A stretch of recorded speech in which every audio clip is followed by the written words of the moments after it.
Hey there. Welcome back to Reddit Views, the best channel for cheating stories. Like and subscribe to the channel for more spicy stories and drop a comment for a chance to have your comment featured. Now, let's get into today's story video. Wife cheated to get out of DUI and car impound. On October 30th, a friend of mine who was aware that I lived in this region gave me a message about a news that a cop had been discovered sleeping with the wife of another guy. This man was the husband of the officer. I was a man who had already reached the age of 39 at the time. Because she, a lady of 36 years of age, often changed the passwords to her phone and computer, spent a lot of time locked in the bathroom, and erased her browser history every time she logged off of the computer, I really ought to have known better. I had my doubts about her from the beginning. Nevertheless, since we have been married for the last 15 years, I only count 12 years since the affair started. Although there wasn't much evidence to support my hypothesis, I reasoned that I had nothing to lose by giving it a go. As a direct consequence of this, I went up to her, and she readily acknowledged her wrongdoing. She began by telling me that he had just hauled her out of the car and sexually abused her after she resisted his advances. She said that all she could remember was nothing but complete obscurity and excruciating pain. I informed her that I didn't trust what she was saying and that I had heard that you were given the choice of going to jail or having sex with another person. The next statement that out from her mouth was that he had assured her that nobody would discover the truth. After that, she left to use the facilities in the building. Since we lived in a small house that was situated in an alley, I was able to hear her asking him, "Who did you tell?" while she was using the restroom even though I was sat at my computer working. After that, she said that she was interested in seeking counseling for sexual assault at the hands of a law enforcement officer. Nevertheless, we are able to go through this and will find out a solution to this problem. Even after giving it some more thought, I was unable to come to terms with the fact that she was telling the truth. Which finally resulted in her expressing that it just happened once and that it's not like she's having a full-blown affair with him. She explained this by saying that it was simply a one-time occurrence. To reiterate, she is now using the facility, and you can find me right outside the door. I was able to overhear her conversation, and I was able to make out the words she spoke as clearly as if they had been written on a piece of paper. It was amazing while it lasted. My foot was the one that opened the door. She flings her phone on the ground beside her and exclaims, "I was just checking on Instagram." Over the course of 3 years, she carried on an affair with the guy in question. I was through with my task, and I told her that I would be leaving shortly. The battle did not get underway until beyond that moment. She started flinging enormous bottles of pills in my way as she was trying to stop me from packing while I was under her influence. 2 of the 3 bottles came crashing down on top of my head, hitting me right in the middle of the forehead. I was bleeding and angry, and I ended up punching her, which is something that I still regret to this day, but, given what I had just seen, I'm glad that was all I did to her. I'm glad that was all I did to her because I'm glad that was all I did to her. After that, she begins to scream and claw at me while telling me that this is something that happened to her. I make an effort to keep her from moving, but she manages to fling herself over the back of her chair, let out a horrifying scream, and simultaneously try to kick me and grab me at the same time despite my efforts. When she finally regains her composure, she contacts the authorities and accuses me of beating her and suffocating her. They appear, and I let them too, and they look at the cuts and scratches that I have on my face and forehead. They give me permission to get my belongings and go. As soon as I realized I was done with her, I dialed my brother's number and drove to a different state. While I was driving, she called and asked me to come back, but I declined her offer.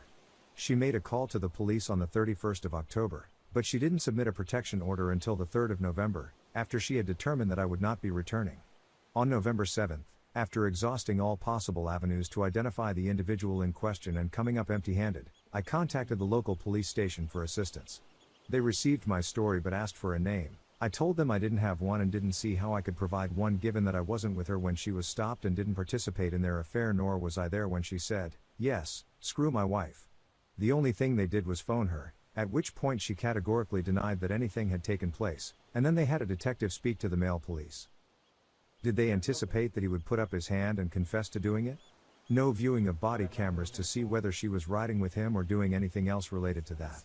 When you take into account both male and female cops, the total number of officers in this department is just 33.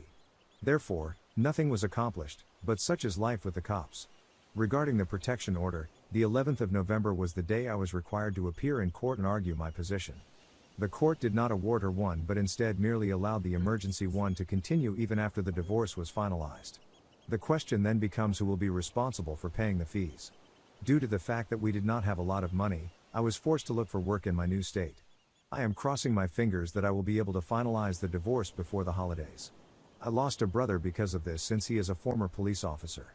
He called me a liar, questioned whether the other person should lose his job because of this, and placed the items that my soon-to-be ex-wife left off on the front porch for 2 days. To go back to the town where everything took place requires a trip of 5.5 hours. To anybody who saw the previous version that I uploaded and backed me, thank you very much. To the ones who felt I was lying, I don't care what you think since I was there and heard the words come out of her lips. I appreciate you taking the time to read this, and I look forward to the day when I will find someone new who will treat me with love and respect. Update, I must be coming near to anything since on the 16th she went and reported that I breached the protection order. This indicates that I'm getting closer to something. They didn't provide any reason why they issued a warrant for my arrest, however. Before I can learn any information, I have to report to a judge in the lower court. Regarding getting closer to her, I called her former supervisor in an effort to learn why she was fired, and I also inquired as to whether or not anybody from the local police department had paid her a visit. The next morning, she reported herself to the local police station. I have no choice but to go there and submit the divorce papers, so I may as well do it now. On the other hand, I find it hard to imagine that they can simply arrest you without any violation of the law just on her word alone. Small update, a small update of the situation, since I've had people asking for an update. Recently, I discovered that my STBXW was secretly having her paycheck directly put into another account, maybe that of his wife or lover, and used the funds in the account to make payments, including rent payments, to the landlord. Because I'm not permitted to communicate with anybody associated with the subject of the protection order, I haven't made any effort to get in touch with any of them. This is owing to the fact that the protective order essentially prevents me from trying to learn any of this information. This sounds like a very simple way to shield him from my finding a name to provide to the chief and the major so that they may examine it. The ironic part is that she can't spend any of the money since she doesn't have access to it. She mentioned in the warrant that she is attempting to seek a divorce from me, but it has been 2 months and she has not made any effort to file for a divorce yet. I completed the necessary papers for a divorce with no allegations of wrongdoing and without a court battle. On the other hand, we will not be submitting that. I intend to file for a divorce that will be a contentious battle between us.